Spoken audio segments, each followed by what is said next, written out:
একটা পুঁই পাতা আর একটা মাত্র আলু দিয়ে মুসমুসে বিকালের নাস্তা। হ্যালো এভরিওয়ান, আসসালামু আলাইকুম। Welcome back to my channel. পুঁই শাকের এই মুসমুসে নাস্তাটি বানানোর জন্য নিয়ে নিয়েছি কয়েকটা পুঁই পাতা, একটা আলু, একটা পেঁয়াজ আর কয়েকটা কাঁচামরিচ। এবার পুঁই শাকের পাতাগুলো কুচি কুচি করে কেটে নেব। আমি এভাবে একটু চিকন চিকন করে কেটে নিয়েছি।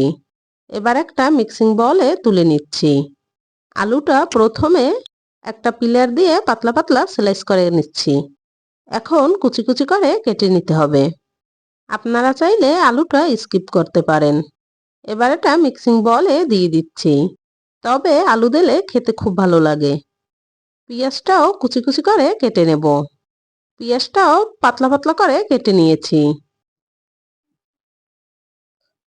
পেঁয়াজ কুচিটাও মিক্সিং বলে তুলে নিচ্ছি। এবার নিয়েছি কয়েকটা কাঁচামরিচ। কাঁচামরিচগুলো কুচি করে কেটে নেব। কাটা হয়ে গেলে মিক্সিং বলে দিয়ে দেব। 3টে ধনিয়া পাতা নিয়েছি। ধনিয়া পাতাটাও কুচি করে মিক্সিং বলে দিয়ে দিচ্ছি। এই ধনিয়া পাতাটা দিলে খুব সুন্দর একটা স্মেল আসে।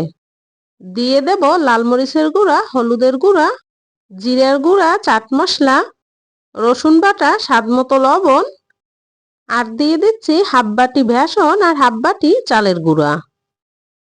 চালের গুঁড়াটা ব্যবহার করলে নাস্তাটি অনেক মুসমুসে হয়।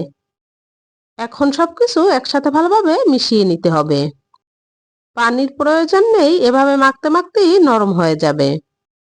এবার এর থেকে নাস্তার শেপ দিয়ে দিচ্ছি। এভাবে একটু পকোড়ার মতো বানিয়ে নেব।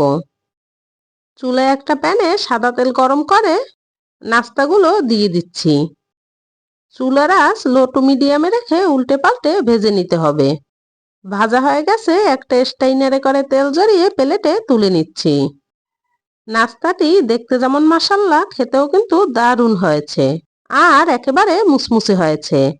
আপনারাও বাড়িতে ট্রাই করবেন। রেসিপিটা যদি ভালো লেগে থাকে একটা লাইক করে দেবেন। আল্লাহ হাফেজ।